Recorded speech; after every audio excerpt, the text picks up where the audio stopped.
हे राम, महाकर्ता, महाभोक्ता और महात्यागी होकर रहो। अब वशिष्ठ जी राम जी को कह रहे थे ना ये वार्तालाप, अब क्या कह रहे हैं, कैसे रहना है हमें। महाकर्ता, महाभोक्ता और महात्यागी होकर रहो। अब ये संक्षेप भी आखिर में, महाकर्ता, महाभोक्ता, महात्यागी भी होकर रहो। अब राम जी पूछ रहे हैं, कहते हैं और सब शंकाओं को त्याग कर निरंतर धैर्य धारण कर स्थित हो जाओ। अब राम जी ने पूछा, हे भगवान महाकर्ता, पहले तो कहते कर्तापन छोड़ो, अब कहते हो महाकर्ता और कह रहे हो महाभोक्ता और महात्यागी किसे कहते हैं, सो कृपा करके कहो। वशिष्ठ जी बोले, हे राम, तुम्हारे प्रश्न पर एक आख्यान है, सो सुनिए। एक समय समेरु पर्वत की उत्तर दिशा के शिखर से सदाशिव जी आए। वह चंद्रमा को मस्तक में धारण किए थे। गणों सहित गौरी बाएं अंग में उनके साथ थी। तब भृंगीगण ने, जो महातेजस्वी था और जिसे आत्म जिज्ञासा उपजी थी, हाथ जोड़कर प्रश्न किया कि हे भगवन, देवों के देव, यह संसार मिथ्या भ्रम है। किसने प्रश्न किया, जो गण आया था, किससे प्रश्न किया, शिव जी से प्रश्न किया। क्या प्रश्न किया कि जो ये संसार है ये कैसा है, ये संसार मिथ्या भ्रम से है, इसमें मैं सत्य पदार्थ कोई नहीं देखता, वह सदा चल रूप ही भाषित होता है। जो सत्य पदार्थ है उसको मैं नहीं जानता। क्या कहा,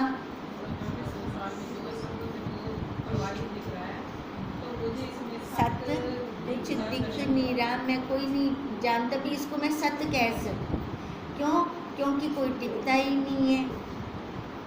मेरे ताप नष्ट नहीं हुए और मैं शांत नहीं हुआ, इससे अपने को मैं दुखी देखता हूँ।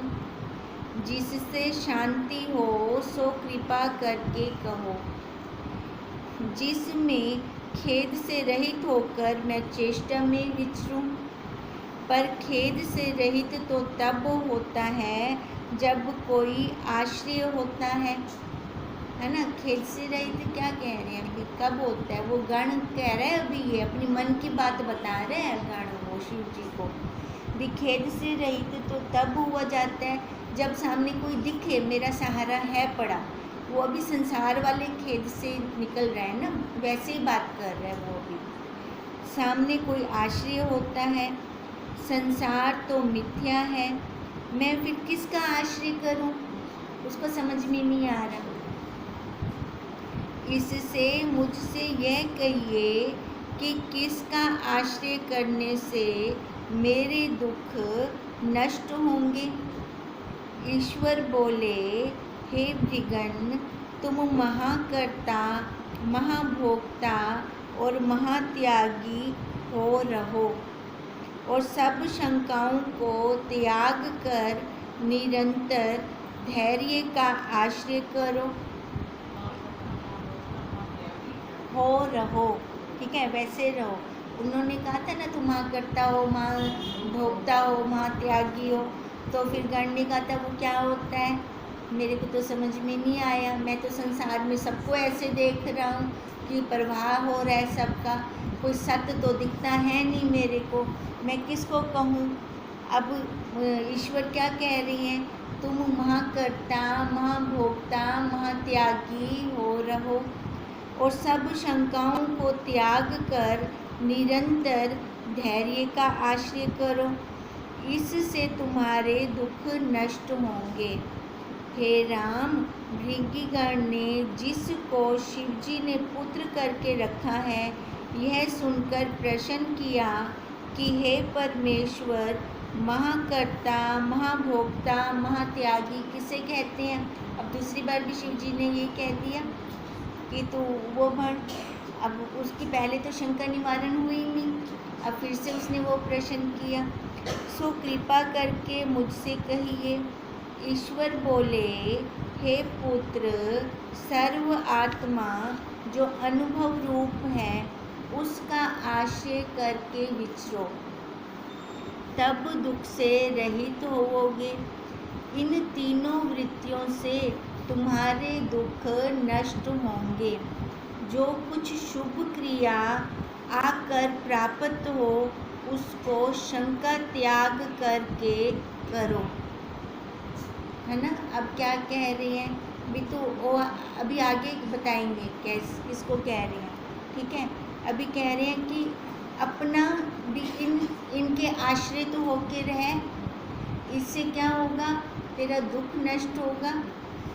दुख नष्ट होने पे क्या कह रहे हैं, अगर तेरे को कोई वृत्तियाँ, 3 वृत्तियाँ कह रही हैं, अभी बोलेंगे ये भी, 3 वृत्तियों से तुम्हारे दुख नष्ट होंगे। और जो भी कुछ शुभ क्रिया अचानक से मिलती है, ठीक है, वहाँ पे तो शंका मत करना, नहीं तो ना हम शंका बहुत करते हैं, है ना। तो वो जो शुभ वाला होता है ना, वो शंका में ही रह जाता है, हमारे तक पहुंचता नहीं है। वो कहते हैं उसको प्राप्त कर और शंका त्याग कर जो तू करे, वह पुरुष महाकर्ता है। अब महाकर्ता किसको कहा?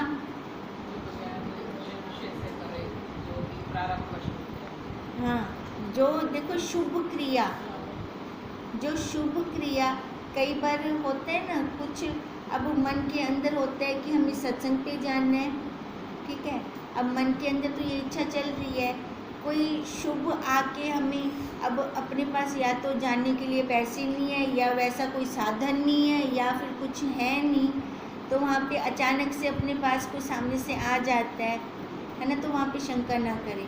और वहाँ पर हम ये भी ना लाएं मन के अंदर कि मैं ये ले रहा हूँ या मैं कर रहा हूँ, तो कैसे मैं उसको वापस करूँ, ठीक है। महाकर्ता ध्यान से भी, अगर मैं कुछ कर रहा हूँ तो उसको वापस करना होगा ना।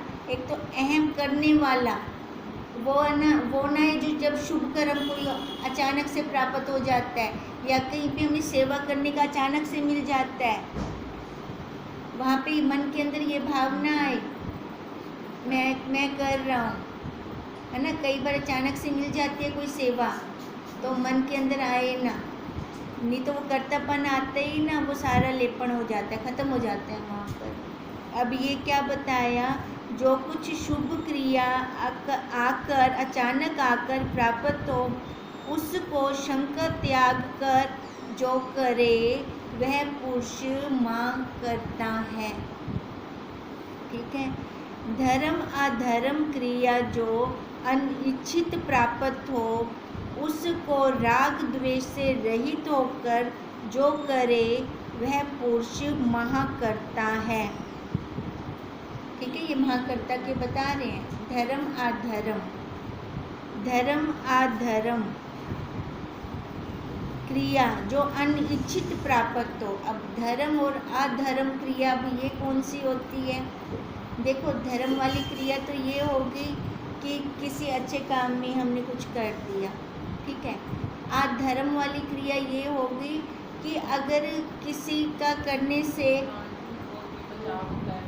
किसी का कुछ बचाव हो रहा है और अपने को लग रहा है कि ये ठीक नहीं है ना, पर सामने वाले का भला हो रहा है, या हम ऐसे कह सकते हैं मेरे झूठ बोलने से आगे वाले का कुछ फ़ायदा हो रहा है, तो वो अधर्म ना हुआ, ठीक है। तभी उन्होंने कहा धर्म अधर्म क्रिया जो अनिच्छित प्राप्त हो। मैं तो नहीं चाहती थी ऐसे बोलना, पर सामने से बोलना पड़ा, ठीक है। तो फिर ये क्या हुई, अनिच्छित जो प्राप्त हुई, मैं नहीं चाह रही थी, अनिच्छा से मैंने किया ये, ठीक है। और जो ये अनिच्छा से किया, ना वहाँ राग हो ना द्वेष हो। अब ये वाला है महाकर्ता, वो पुरुष महाकर्ता है।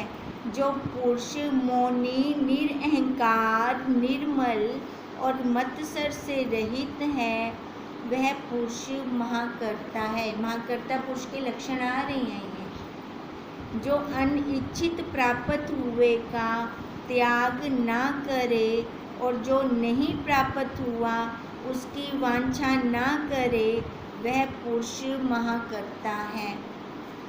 जो पुण्य पाप क्रियाएं अनिच्छित प्राप्त हों, उनको अहंकार से रहित होकर करे, है ना। चाहे पुण्य पाप वाली क्रिया अनिच्छित से प्राप्त हो, ठीक है, उसको अहंकार से रहित, मतलब मन के अंदर भावना है मैं कर रहा हूँ, अहंकार से रहित होकर करे। पुण्य क्रिया करने से अपने को पुण्यवान ना माने और पाप करने से अपने को पापी ना माने, सदा अपने को अकर्ता जाने, वह पुरुष महाकर्ता है। महाकर्ता के लक्षण चल रही हैं। जो सर्वत्र विगत स्नेह है, सत्यवत स्थित है और इच्छा को त्याग कर बरतता है, वह महाकर्ता है। अपनी इच्छा से नहीं बरतता, इच्छा को त्याग कर। जो सामने से अचानक से मिल रहा है, हो गया तो हो गया, है ना, तो कहते हैं वो महाकर्ता है। जो दुख के प्राप्त होने पर शोक नहीं करता और सुख के प्राप्त होने पर जिसे हर्ष नहीं होता, स्वाभाविक चित्त समता को देखता है, वह सभी विषमता को नहीं प्राप्त होता। क्या कह रही हैं? दुख के प्रसंग में दुखी नहीं होता, सुख के प्रसंग में सुखी नहीं होता, ठीक है, और हमेशा समता में रहता है। वही क्या है? कहते हैं सुख की भिन्न भिन्न विषमताओं से जो रहित है, वह पुरुष महाकर्ता है। सुख की भिन्न भिन्न विषमताओं से, अब किसी को सुख, किसी को कुछ देने में आता है ना, सुख की अपनी अपनी है ना, कोई कैसे सुखी हो रहा है, कोई कैसे हो रहा है, तो कहते हैं वो महाकर्ता है। जिस पुरुष ने सुख दुख का त्याग किया है, वह पुण्यवान महाकर्ता है। अब देखो महाकर्ता का क्या दिया हमने संक्षेप में, अगर हम कुछ लिखें तो क्या कहेंगे कि महाकर्ता कौन है?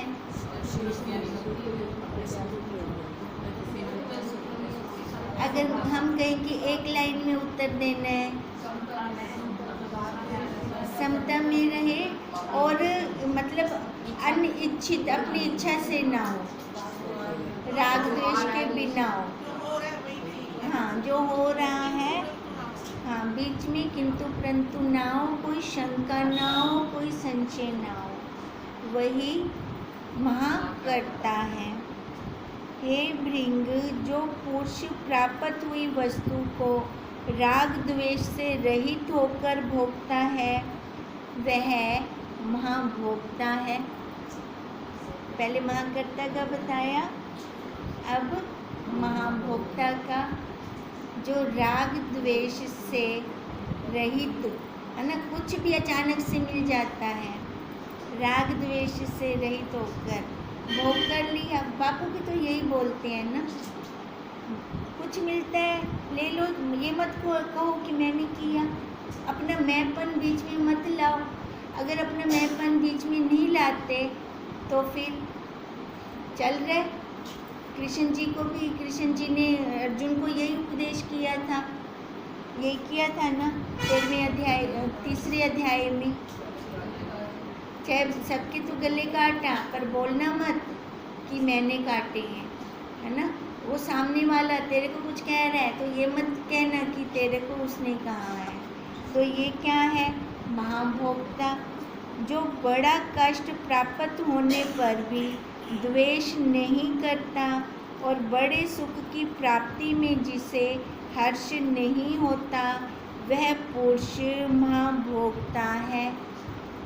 जो बड़े राज्य के सुख भोगने में अपने को सुखी नहीं मानता, राज्य के अभाव में और भिक्षा मांगने में अपने को दुखी नहीं मानता, सदा स्वरूप में स्थिर रहता है, वो महाभोक्ता है। कहते हैं भले राज्य मिल रहा है, उनको अंदर तो इच्छा कहनी पहुँची, ठीक है, और अगर उसको सामने से भीख भी मांगनी पड़ रही है तो भी उसको कोई खेद नहीं है, तो वो क्या है? महाभोक्ता है। वह महाभोक्ता है जो मान, अहंकार और चिंतना से रहित केवल समता में स्थित है, वह महाभोक्ता है। जो कोई कुछ दे तो अपने को लेने वाला नहीं मानता और शुभ क्रिया में भोक्ता हुआ अपने में कृतत्व और भोक्तत्व नहीं मानता। मंदा कहनी ना, मैं उसने मेरे को दिया है ना, और मैंने उसको दिया, कोई मन के अंदर भाव नहीं है, तो वो क्या है? महाभोक्ता है। जो मीठा, खट्टा, कषाय, तीक्ष्ण, सलोना, कटु इन छयों रसों के भोगने में समचित रहता है और सम जानता है, वह महाभोक्ता है। जिसे रस वाले पदार्थ प्राप्त होने पर हर्ष नहीं होता और विरस प्राप्त होने पर द्वेष नहीं होता। एक की थाली में गुलाब जामुन पड़ी है, मेरी थाली में सूखी रोटी पड़ी है, दोनों में वो सामने देख रहे हैं ना, उसके मन के अंदर भाव नहीं उठ के आ रहा भाई ओ तेरे हमको रसगुल्ले मिल गए, मेरे को तो मिलिया गया नहीं, है ना। देखो, कहने को बहुत आसान है, सुनने को बहुत आसान है, जब क्रिया में आता है, व्यवहार में आता है, फिर पता चलता है, कि क्या कहाँ पर है ना, कितने पानी में है हम। अब देखो, जिसे रस वाले पदार्थ प्राप्त होने पर हर्ष नहीं होता और विरस के प्राप्त होने पर द्वेष नहीं होता, ज्यों का त्यों रहता है और जैसा बुरा भला प्राप्त हो उसको दुख से रहित होकर भोगता है, वह पुरुष महाभोक्ता है। जो कुछ शुभ अशुभ भाव अभाव क्रियाएं हैं, उनके सुख दुख से जो चलायमान नहीं होता, वह पुरुष महाभोक्ता है। जिसको मृत्यु का भय नहीं और जीने की आस्था नहीं, जो उदय अस्त में समान है, वह महाभोक्ता है। जिसे बड़े सुख की प्राप्ति में हर्ष नहीं होता और दुख की प्राप्ति में शोक नहीं होता, ज्यों का त्यों रहता है, वह महाभोक्ता है। जो कुछ अनिश्चित प्राप्त हो उसको करता हुआ अहंकार से रहित है, वह पुरुष महाभोक्ता है। जो पुरुष शत्रु मित्र और सुहृद में समबुद्धि रखता है, शत्रु मित्र, जो पुरुष शत्रु मित्र और सुहृद मतलब अपने सगे संबंधियों में, ठीक है, में समबुद्धि रखता है और विषमता को कभी नहीं प्राप्त होता, वह पुरुष महाभोक्ता है। जो कुछ शुभ अशुभ दुख सुख प्राप्त हो उसको धारण कर लेता है, कभी विषमता को नहीं प्राप्त होता। देखो, चाहे अच्छा मिले चाहे बुरा मिले, वो उसको क्या कर लेता है? धारण कर लेता है और कभी विषमता मतलब बोलता नहीं है, ठीक है। जैसे समुद्र में नदियाँ आप प्राप्त होती हैं तो समुद्र क्या करता है? अपने अंदर समा जाता है। ऐसे तो नहीं कहता तू गंदी नदियाँ ही देखो मैं अपने अंदर नहीं समेंदा, कुछ बोलते हैं ऐसे नहीं ना। तो वो कहते हैं जैसे समुद्र में नदियाँ प्राप्त होती हैं और वह उनको धारण कर सम रहता है, क्या दे देता है उनको, नदियों को क्या दे देता है, अपना नाम दे देता है, अपना रूप दे देता है, अपने जैसा बना देता है। वह ज्ञानवान शुभ अशुभ को ग्रहण कर सम रहता है।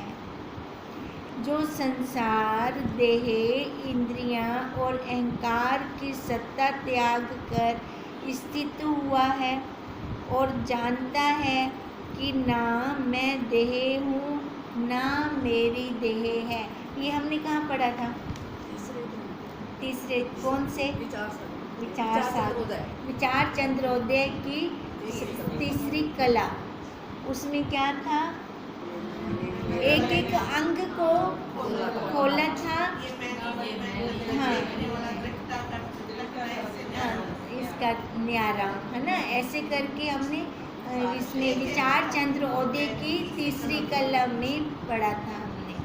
अब ये कहते हैं कि जो ना मैं देह हूँ ना मेरी देह है, मैं इनका साक्षी हूँ, दृष्टा हूँ, ऐसी वृत्ति को धारण करने वाला महात्यागी। अब त्यागी आ गया, वो भोक्ता था, ठीक है, वो खत्म हो गया। अब क्या आ गया? महात्यागी। अब उसने त्याग कर दिया ना। हाँ, ये देह मैनी, देह मेरी नहीं है। अब जब देह मैं ना हुआ तो देह वाले मेरे नहीं हुए, महात्यागी। अब कहते हैं जो संसार देह इंद्रियां और अहंकार की सत्ता त्याग कर स्थित हुआ है और जानता है कि मैं ना देह हूँ ना मेरी देह है, मैं इनका साक्षी हूँ। जो ऐसी वृत्ति को धारण करता है वह महात्यागी है। जो सब चेष्टा करता है और राग द्वेष से रहित है वह महात्यागी है। जो प्राप्त हुए शुभ अशुभ को अहंकार से रहित होकर करता है वह महात्यागी है।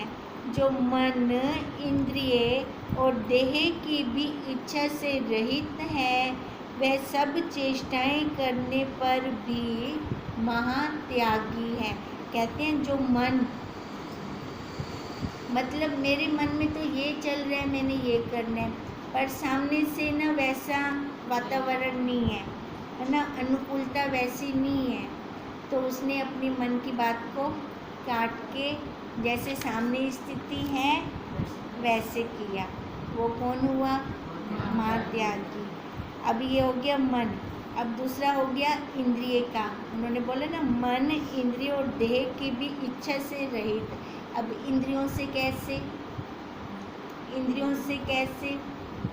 अब इंद्रियों से ऐसे कि देखो उसकी समर्थता नहीं है कुछ करने की, ठीक है, पर सामने से उसने कह दिया है ना। अब उसमें आया तो नहीं ना, मैं नहीं कर सकता, तो मैंने सामने से कह दिया तो भी भार पड़ गया या कुछ ऐसा करके, ठीक है, तो उस ना अपना भाव आया ना सामने वाले का। अगर ये हाथ नहीं कर सकते तो वो वाले हाथ कर रही हैं, तो ये इंद्रियों का हो गया, ठीक है। अब उसके बाद देह की भी इच्छा।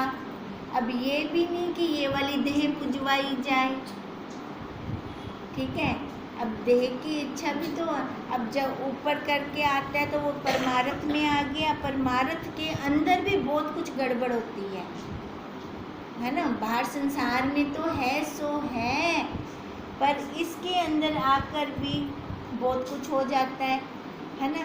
अब जिसको देह की भी इच्छा नहीं है तो वो क्या है? वही महात्यागी है।